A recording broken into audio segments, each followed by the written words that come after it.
right. Good morning, everybody. I'm Missy Hughes. I am CEO and Secretary of the Wisconsin Economic Development Corporation. We've got some information for you today, some new news, and then I want to talk with you about the We're All In grant program that we're starting to take applications for. So the first news that I have for you is that today I'm thrilled that Governor Evers has announced the creation of the Blue Ribbon Commission on Rural Prosperity. In the State of the State, way back in January, the governor established his intention to create the Blue Ribbon Commission along with the Office of Rural Prosperity. And the Office of Rural Prosperity is housed at WEDC. It's within my organization, and we're so pleased to have Kellyanne Blasek has recently been appointed as the director of the Office of Rural Prosperity, and she'll be leading the Blue Ribbons Commission's effort to have listening sessions all around the state to understand the strengths of rural Wisconsin and the challenges that rural Wisconsin is facing, not only as a result of the COVID global pandemic, but also just, we all know that in the past number of years, rural Wisconsin has been going through a tremendous amount of transition and change, and we want to understand what's happening there. So the Blue Ribbon Commission is an amazing group of people that we've brought together who essentially represent the community of rural Wisconsin. We've got a banker, we've got a mental health therapist, we've got a number of farmers and, all sorts of different representatives that in my mind, when they're sitting around a table, represent a rural community. And so I'm very excited that they've agreed to participate in discussions with us, bring their thoughts to the table. And our hope is to work with the governor to bring recommendations forward, not only for the budget, but also for the strategic priorities for rural Wisconsin. And so, really diving into what can we do to make sure that our rural communities remain vibrant, that they have strong infrastructure, downtowns, and the needs are met for their schooling systems and for their healthcare systems, their childcare, their long-term care. There's lots of issues that we're facing in rural Wisconsin, but I think, for me, one thing that we've realized with the COVID-19 crisis is that our whole state brings value to our economy, brings value to our quality of life. And especially here, I live in rural Wisconsin, we need to have strong communities because we're part of the whole fabric of Wisconsin. And so I welcome the members of the Blue Ribbon Commission. I look forward to working with them, and I'm really excited about that announcement today. It's a really big announcement and very important. We'll include a link to the press release, which also identifies the commissioners on our website, and we've actually created a new section on our website, which is wedc.org. /rural-prosperity. So you can go there and follow what's happening. We'll include our information about where the listening sessions are going to be. We're going to do a combination of some in-person work, but also recognizing the times that we're in. We're going to do some virtual opportunities also to bring your ideas forward to the commissioners to hear what they're learning about and to participate in this on a statewide basis. So again, that's wedc.org/rural-prosperity. So that is our new news for today. And I want to take you back and remind you that last week we talked about the We're All In grants. And the We're All In grants are a new program that WEDC is launching that is intended to help small businesses all around the state. We have $75 million from the CARES Act funding that we're going to be granting in $2,500 increments to 30,000 businesses all around the state. So this is a big effort to be able to help our small businesses in these unprecedented times. Our small businesses have been incredibly impacted. Think about our shops on Main Street and our retail establishments, our little cafes. They were all forced to close as part of the COVID response. And as they're reopening, it's our hope that this $2,500 will help them pay for expenses, whether it's buying PPE or maybe rent, floating some payroll, just all these little things that have continued to build up and are really impactful. Now, $2,500 is not a huge sum of money, but for these little businesses, it's actually pretty meaningful. And we hope that because it's a grant and not a loan, there's no strings attached and there's no restrictions on how you use the funds, you'll be able to, you being small businesses, will be able to use these funds to help kind of grease the wheels as they head towards reopening. So let's talk about the grants.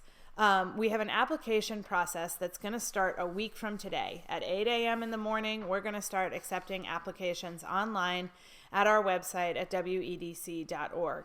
Now, it's really important to know we're going to keep the website open from June 15th until June 21st. So 8 a.m. on June 15th until 11:59 p.m. on June 21st. The intention there is that you do not have to feel rushed to get your application in. This isn't like, get it in at 8 a.m. on Monday morning and websites crashing and all of that mess. We're trying to do this as steady as she goes. We do anticipate a lot of interest in this grant program. We hope for a lot of interest, but we want to make it as stress-free as possible. And so I'm going to walk you through some of the requirements of eligibility. We have a full set of frequently asked questions on our website right now that you can go and look at and familiarize yourself with the application process, because although we're stretching it out over for a week, we do just have it open for a week. And so it's important that you get yourself ready, that you think about the questions that we're asking. I'm going to provide you some of the information, and then you can dive in and get prepared. So eligibility-wise, we are, as I mentioned, targeting small businesses in Wisconsin. So what does that mean? It means businesses that have 20 or fewer full-time employees, including the owner. So these are small businesses, and we can help you calculate how many full-time employees you have. And we're also looking at businesses that have less than $1 million in annual gross revenues. So our research has shown that throughout Wisconsin, there's approximately 90 or 100,000 businesses that fall into this category. And these are the businesses where a grant like $2,500 is going to make a difference. Lots of businesses have been able to access PPP through the SBA. So let me help with that. That's the Payroll Protection Program through the Small Business Administration. And, that's a very valuable program, but it has been somewhat difficult for some businesses to access. And so this is intended to help you with that, to help businesses that didn't access that. Although if you did receive those funds, you're still eligible for this. So don't worry about that. But we're trying to fill gaps for these small businesses. Some other eligibility requirements are you need to have been in business in February 2020. So, one of the challenges, lots of businesses simply closed their doors in the middle of March and are only now reopening. So we're going to need to be thinking about making sure that businesses were up and operating in February 2020, and those are businesses that should receive this grant. If you started your business in 2020, you're one of those folks, and we have them here in town, who opened their doors late January, February 2020, you're not going to be eligible for this grant. And so, that's just part of the hard choices that sometimes have to be made. We're looking for those businesses that were up and running prior to 2020. And you do need to be a Wisconsin-based business, and you need to be for-profit. You are not eligible. We don't have a lot of not eligible, but you're not eligible if you're part of a national chain, unless you're singly owned by a third-party franchisee. So, if you're McDonald's and you're owned by McDonald's, you're not eligible. But if you're a local franchise of Culver's or of McDonald's and you meet the other requirements of less than $1 million in revenue and 20 or fewer full-time employees, you will be eligible. There's one other piece of funding that if you have received, you're not eligible, and that's other types of CARES Act funding. So the administration has been able to utilize the CARES Act funding in other ways around economic development, whether if you're a crop producer, a livestock producer, or you're a landlord, you've received other CARES Act funding, and therefore you'll not be eligible for this funding. We are going to ask for some documents, again, trying to keep this as simple and straightforward as we can, but we have to do a little bit of work to make sure to cover some accountability bases that we have required at WEDC. So we're going to ask you to upload a 2018 or a 2019 tax return. You should have those electronically. You should be able to file those with us, and we're available to help with you. I'll talk a little bit about that later on, but those are, your 2018 or your 2019 tax return. You're going to need to send in and upload your signed W-9. Now that is a document that's available at irs.gov, www.irs.gov, and it's your signed W-9. Again, this is all available and it will be explained on our website, but I'm just trying to walk you through some of the documentation that we're going to be looking for. So there's two pieces of documentation that we'd like you to start thinking about right now. Because it might take you a day or two to get them together, and we want to make sure that you have time and so that you're not stressed during the application process. So the first thing is, again, going back to this idea that we need to demonstrate that you were in business as of February 2020. And the way we've determined to do that is to ask you to go out and get an email or a letter from a community organization which kind of attests that you are operating and indicates that you are operating in February 2020. Now, if you're one of these organizations, you've probably already heard from us. And if you're thinking about applying, I want you to know we've been doing a lot of work to make sure that organizations know that this is going to be asked of them, and they're ready and willing to help. On our website, we have a whole list of the different organizations, but let me give you a couple examples, like the Chambers of Commerce. All around the state, within our towns, we have amazing chambers of commerce that are there to help businesses. And they know of this requirement, so if you call them and say, hey, can you send in this email or letter, they'll be ready to help you. And there's information about that, again, on our website. The local economic development organizations. So we have regional economic development organizations. We have also county economic development organizations or people there to help. We've got all sorts of different economic development groups, and within your town you most likely can find somebody. Again, information on our website. The local city government, the local municipality government is able to send in one of these emails, or you might be able to talk with your local bank. Whoever you do your local lending with, you can go and have a conversation with them. Again, making sure that we've done our work on our end, so it shouldn't be a surprise to folks. But if it is, you can find information about it at wedc.org and ask for their help. We have every intention of getting the word out as much as we can, so everybody knows that this is a requirement. And there's a sample letter available at wedc.org, so you can go there and you can look and say, okay, this makes sense, I can understand, and I know who to ask for that. There's also this thing that we're looking for. It's called a NAICS code. It's something that I've learned about in my course of time here. It's the North American Industry Classification System, which is NAICS. And what this is a 3-digit code. It's used really widely, even though a lot of us don't know about it, to identify what industry your business is in. Now, this might be on your tax return, but there's also a link on our website to a list of the different NAICS codes, and you'll need to enter into that and find the one that best fits for your business. Now, the reason we're looking for that is because as we do our scoring process on the grant applications, we are looking to target businesses that have been really impacted by COVID. So restaurants, cafes, retail, services, these businesses that because of the social distancing requirements, because of all sorts of reasons, were really the ones that were early impacted and longest impacted. We want to make sure that we're doing our best to help those first and foremost. And so again, you'll need to find the NAICS code. It shouldn't take too long, but just to relieve stress, you might want to go ahead and look at that.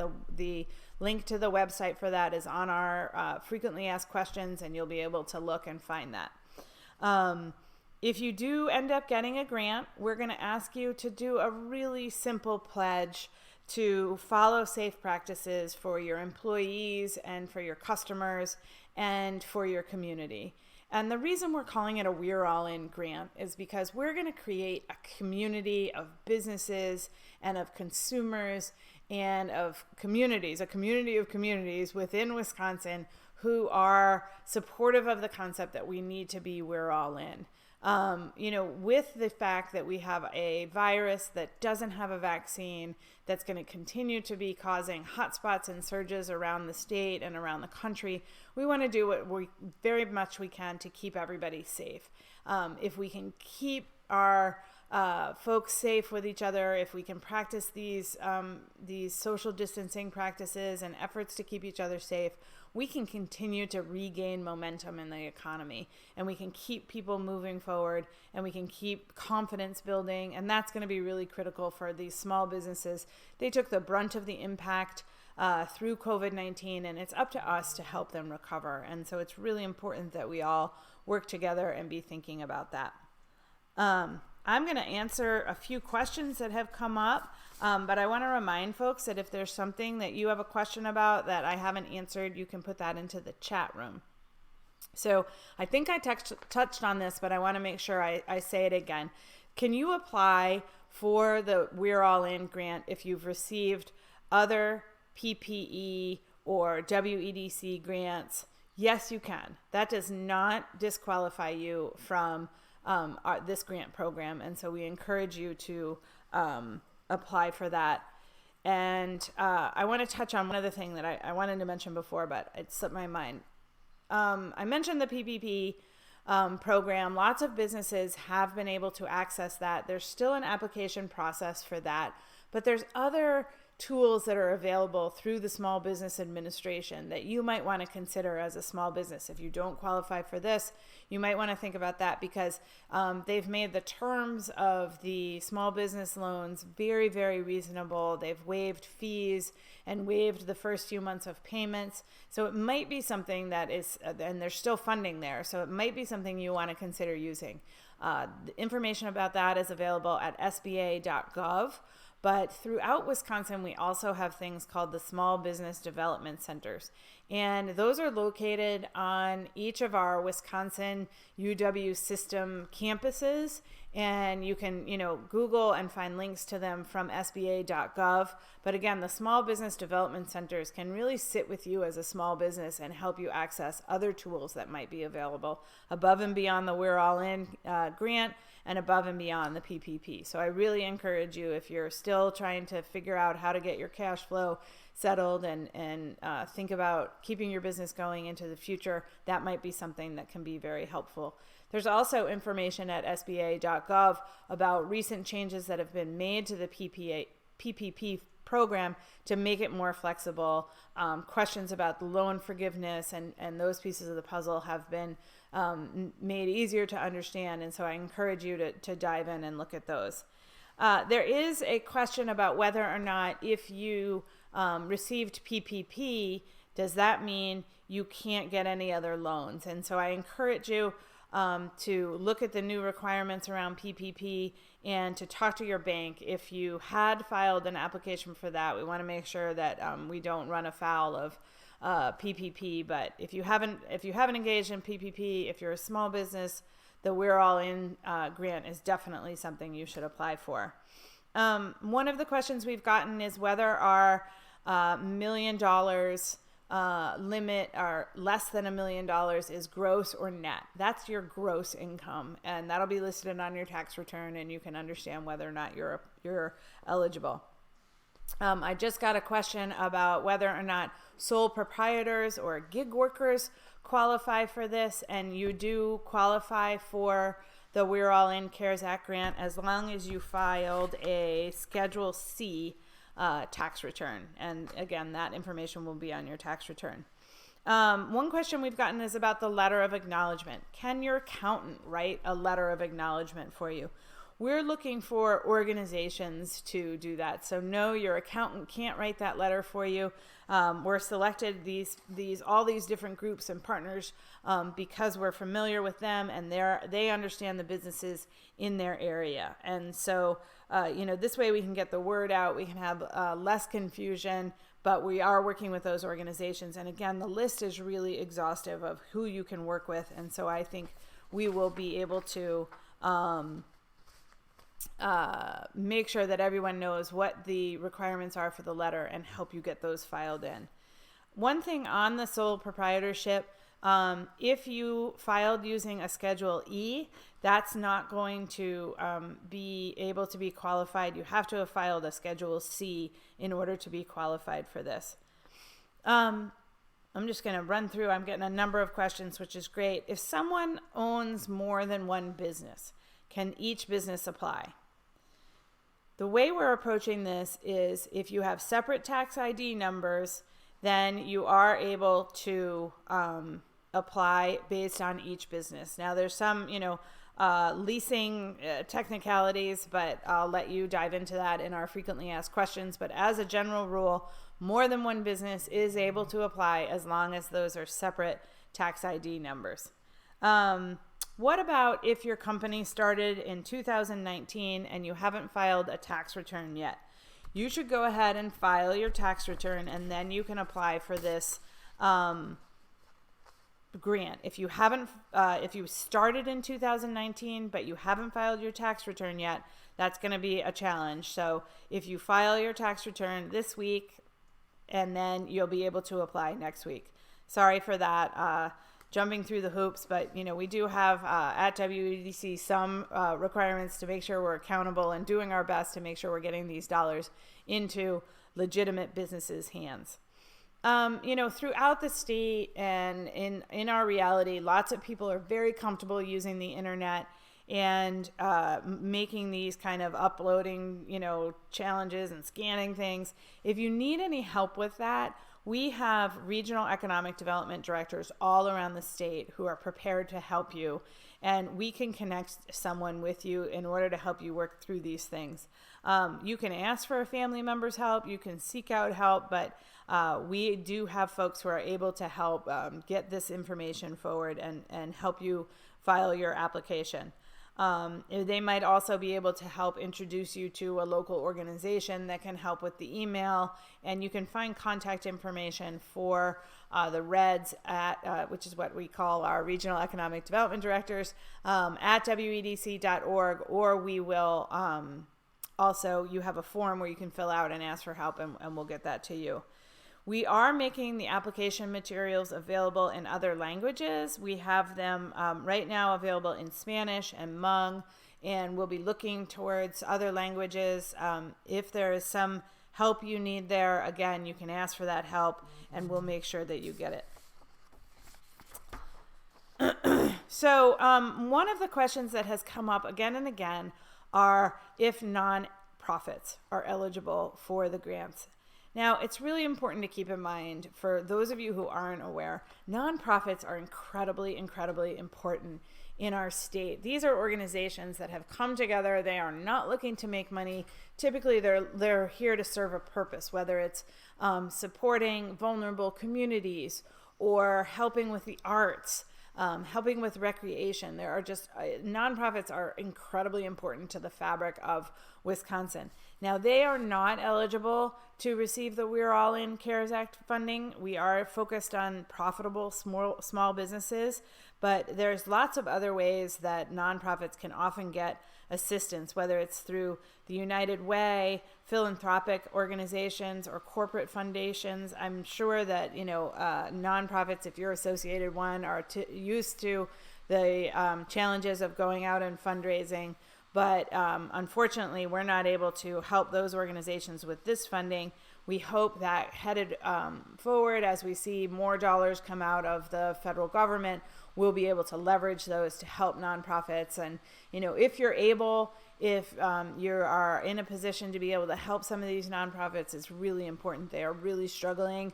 Fundraising is down. Obviously everything is kind of in a contraction mode, but these nonprofits are incredibly important for the quality of life in Wisconsin, and making sure that we have arts and cultural events and that those vulnerable communities are represented and thought about. The last question is, maybe it's the last question. My business is not eligible. what other resources are available. I touched on this a little bit, this idea of, that there's additional resources available at the Small Business Administration. And I encourage you to reach out to sba.gov. But our regional economic development directors can also talk to you about what other resources might be available and, helping. Are there other WEDC programs that might be able to help you? Or what are you thinking about that you can explore? And that's the actual purpose of WEDC, is to help businesses be able to access resources and do things stronger and better. So that's in our wheelhouse, and we encourage you to reach out and talk with us about that. So that is the breadth of everything that we have going on at WEDC right now, that and lots more. But I wanted to make sure that I come back to making sure that you understand. Next Monday at 8 a.m., the application process for the We're All In CARES Act funding will start 8 a.m. It's open for a week. We encourage you to check out our website and understand what you're going to need for that application process. There's tons of information there, and we will make sure that we're doing everything we can to help you access these funds and be able to use them. We're all in this together. It's incredibly important that we work together, that we continue to think about each other, think about all of our different communities and how we can help each other get through this moment and then head towards thriving and prospering in Wisconsin. So I want to remind you that Focus Forward on our website is the best place to subscribe for new information and to be reminded of our Focus Forward live stream. Also be reminded of podcasts. I did an awesome podcast with Elmer Moore from Scale Up Milwaukee last week. We're looking forward to posting that. I hope you have a chance to listen to it. I did a podcast with the owner of the Driftless Cafe and Wisconsin foodie chef, Luke Zom. That was pretty fun, so I encourage you to check that out. Thank you so much for tuning in. I'm Missy Hughes. Again, I'm with the Wisconsin Economic Development Corporation, and I hope that this information has been useful for you. Thanks so much.